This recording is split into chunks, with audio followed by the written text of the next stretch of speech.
deň. Zdravím po dlhšom čase, po dlhšej dobe na tomto kanáli.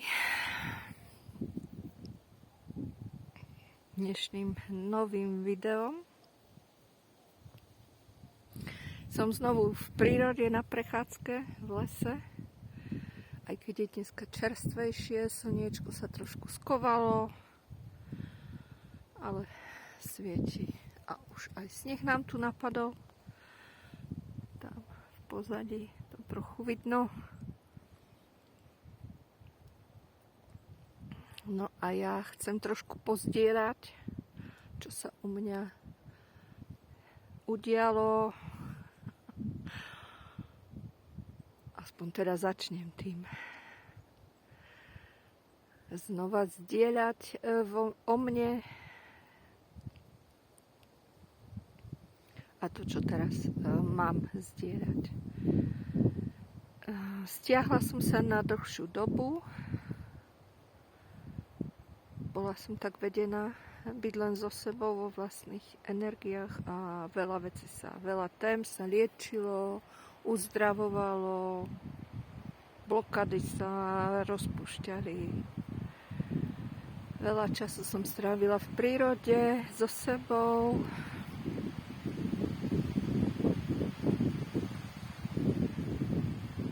Dalo sa do pohybu veľa vecí odpadlo, aj také určité oslobodenie.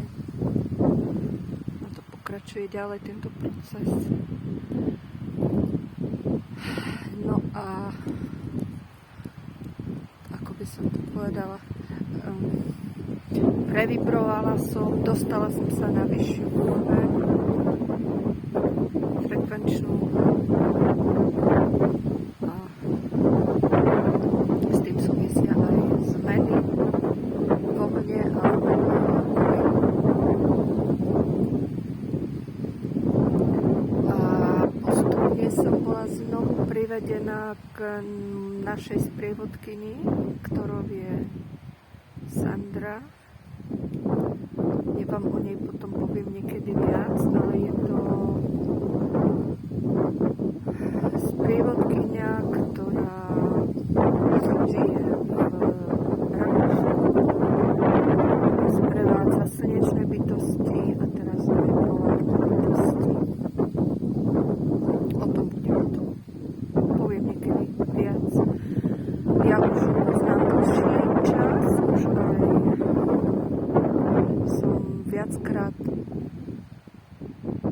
sledovala jej videá a informácie, ktoré cez ňu prichádzali, a až tohto roku pred krátkou dobou som si uvedomila, že aj ja patrím k týmto slnečným bytostiam.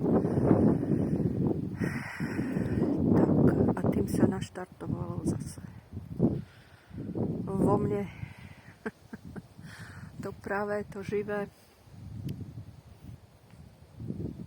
to, čo ku mne patrí, a tak ako to ku mne patrí.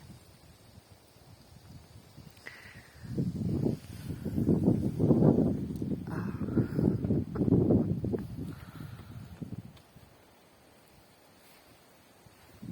nejaký bežec okolo išiel,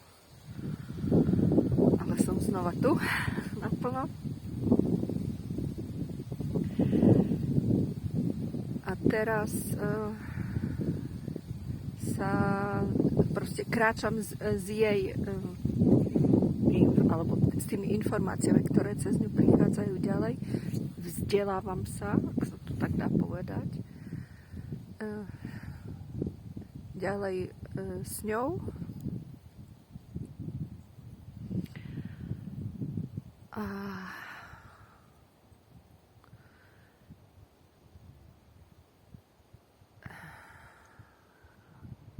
chcela by som teraz, alebo teda takto poviem, preložila som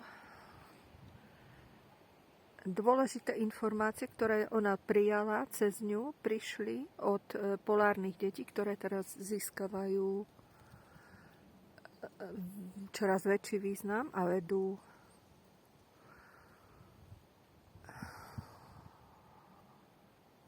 prinášajú veľké zmeny vo vedomí ľudstva.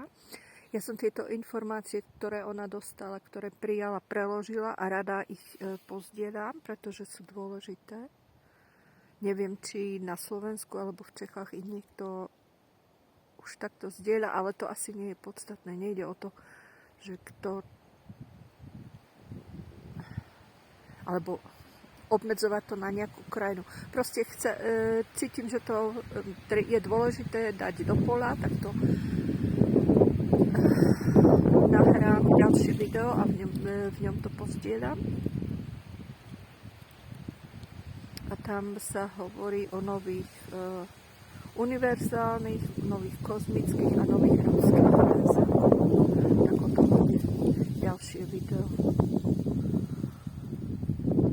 Ale to budem asi robiť vnuka v teplejšom prostredí, pretože je to dlhší text a uvidím, či ho budem čítať, alebo ako to spravím, to sa ešte rozhodnem. Tak zatiaľ toľko a teším sa na to krásne, na to nové, čo prichádza, čo už vlastne je tu, čo je v nás a teraz to môžeme čoraz viac žiť. Tak zatiaľ toľko v tomto duchu a teším sa na pokračovanie.